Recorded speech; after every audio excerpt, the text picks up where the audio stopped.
So, Darwin, we're here today to chat about what was quite an alarming story in The Guardian this morning, well, overnight actually, which when I read, and this is why I wanted to get you in here, because I wanted you to clear this up to me, because I became very conspiratorial. What it looked like the story was saying is that this autumn in the budget, Rachel Reeves is considering a tax change that will essentially not quite ban, but at the very least start taxing the presents that parents give to their children or grandparents give to their grandchildren.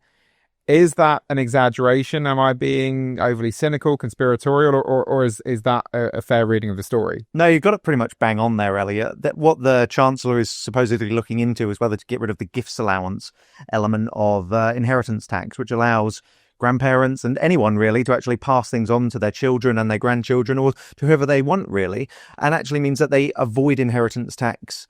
As a result of that, it means it's exempt from being taxed in the first place. And part of the reason why the Chancellor is looking at doing this is supposedly to plug her 40 billion or 50 billion black hole that she's got ahead of the budget. And the bizarre thing for me, at least from a campaign's perspective, which I know is your expertise, is that with a budget hole of that size, that this just isn't going to plug it. We haven't got official numbers yet for how much this could potentially raise, but it's certainly not going to reach anywhere near those numbers. She needs to be going for larger, more broad-based taxes if she's going to do it with the tax lever rather than the spend lever.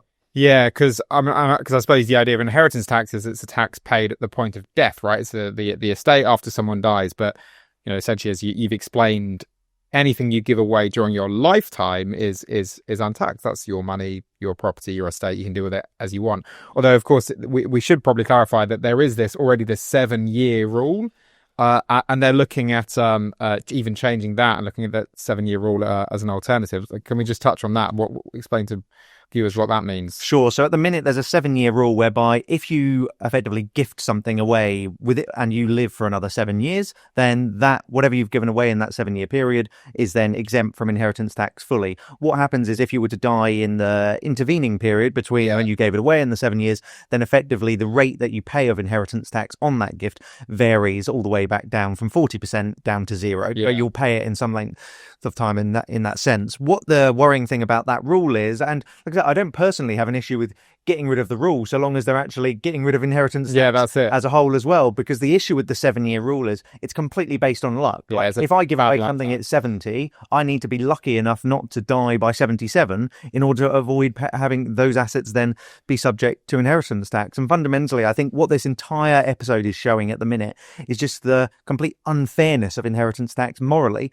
All of this, these items that people are trying to give away ahead of them passing away to avoid inheritance tax will have already been taxed in some forms themselves, whether it be income, whether it be a house, whether it be anything that you can imagine. And simply put, the government needs to focus on actually cutting down spending to deal with their fiscal problems, and instead actually be cutting down tax at the same time and abolishing inheritance tax if possible, because it's simply an unfair death tax. Yeah, I mean, it's essentially a tax on what you do with your property, and what, at least if they change it so there's this lifetime cap, it's basically the government getting involved in who you're giving your money to, not how you spend your money, which is a separate thing. That's about economic activity, but simply the act of handing money to a relative or a child, grandchild, a friend, or whatever. And I think that 7-year thing is so important, right? Because as you said, it's a tax on bad luck. I mean, and it's if you think about it, it can be really devastating for children. Let's say your father, your parents give you hand you over a property when they're in their early 60s or something like that. And then they die in a freak accident, or they get a sudden illness a couple of years later, or something really horrible happens. Having been maybe given a house by your parents, suddenly you're hit with this absolutely massive tax bill that you likely haven't been planning for, right? Because if your parents are in their early 60s, you have particularly if they're healthy, you'll have an aspiration for them to live for years, if not decades longer, and yet, because of that 7-year rule, actually, if you get given any significant wealth by your parents, you'll have in that back of their mind, if they don't get to that 7 years, you're going to be hit with a pretty large tax bill potentially. Yeah, and I completely agree with that. And I think also the bigger thing that needs to be concerned about as well is that inheritance tax, it used to be thought of, it's only the rich that are going to be paying. It's only the very wealthiest in society that really need to worry about having to pay inheritance tax. So it doesn't really matter that we're charging them when they die and their children because they're very wealthy. So it's fine. The issue is now is actually because inheritance tax thresholds have been frozen at about £325,000 for many, many years now. What's actually happening is more and more people are being dragged into paying inheritance tax. I mean, if we look at the UK's inheritance tax threshold, as I say, 325,000 compared to, for example, the United States, where I believe in 2025 it's 14 million before you have to actually file an estates tax form, then it's ultimately going to mean that more people are going to be paying this tax because the government seems totally unable to accept that thresholds, not just in inheritance tax, but across all taxes, should be increasing with inflation, but also that fundamentally it should only be, if we're going to charge an inheritance tax, it shouldn't be hitting a larger proportion of people in the society. It should only be hitting the very top if it exists at all, which of course I don't think it should at all because it's completely unfair. Yeah, and it should also be done as simply as possible, right? Just to get into, I mean, some of these allowances for gifts are just mind-boggling, aren't they, right? So at the moment, anything you give before 7 years is tax exempt. Then we have that taper rate that we discussed, but also you can give up to £3,000 to an individual, no matter how long you die afterwards per year. You can also give unlimited gifts for £250 to other individuals, but it can't be the same person that gets the £3,000. You can also give wedding gifts to children or grandchildren that again are exempt from other allowances, and then birthday and Christmas gifts are also exempt. So, that just demonstrates just how absolutely bonkers this tax is. And at the very least, if you're going to have it, I think that it needs to be absolutely clear that you're only taxed on anything that you give away after you die. Anything, what you do with your money during your lifetime is your own business.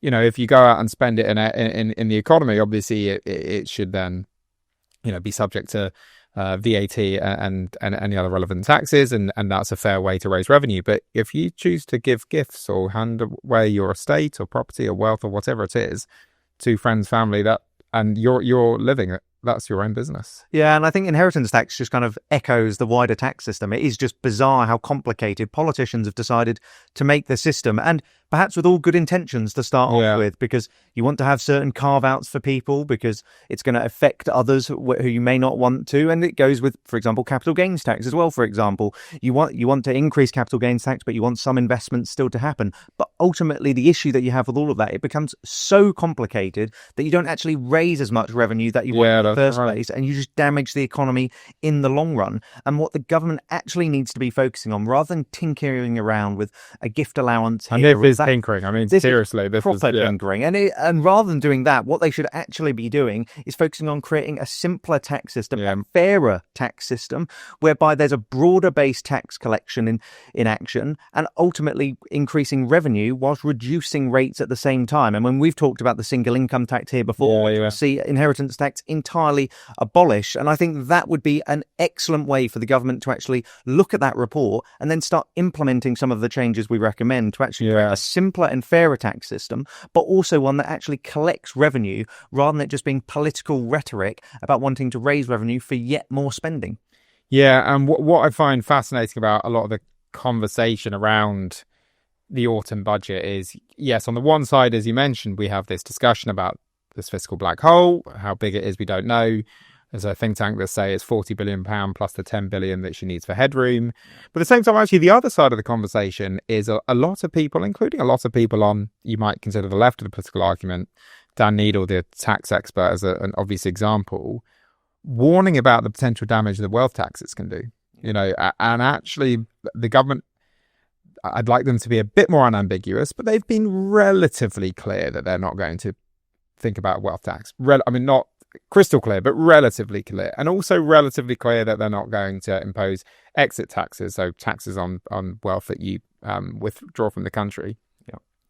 And clearly there are some people in the Treasury and some people in the government that are a little concerned about the fact that we're losing more millionaires than any other country in the world, and have been doing so for years and said to do so for years.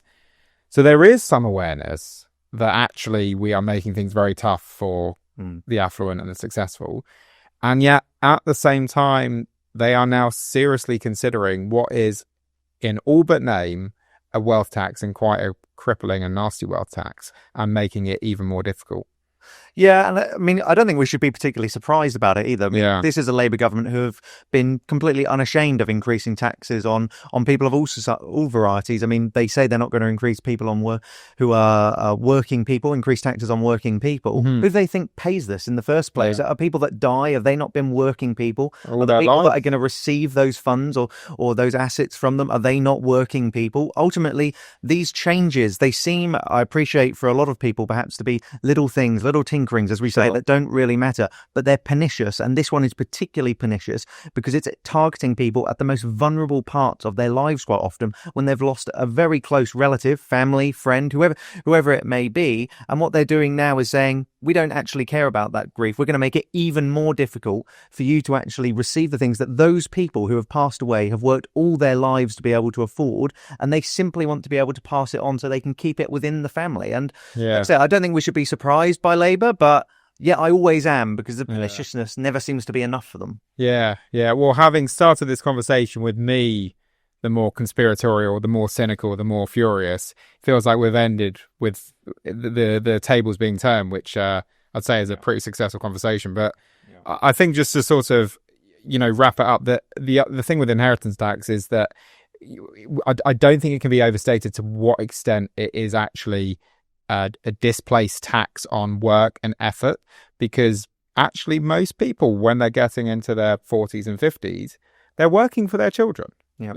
That is the reason why they're doing the work that they're doing. It's the reason why they keep pushing themselves, because actually, once you get to a point where you particularly when you own a house, you're probably at a point where you're relatively comfortable, right? Yeah. And you can choose to continue working extremely hard, or you can actually live a more comfortable life. And the reason why so many people continue to work really, really hard is because they know that they want to leave the best possible situation for their children and ultimately their grandchildren. And inheritance tax massively disincentivizes that. Yeah, and I think the final thing that I would want to say on this really is, for the Treasury in particular, don't just look at the theoretical impacts of this tax change. Yeah, that's true. So often what happens in the Treasury is they will say, look, if we do this tax change, it will mean we increase this tax revenue by X amount. Quite often, though, as we've seen with capital gains tax recently, what happens is you increase the rate, and then what happens is tax revenues actually fall significantly.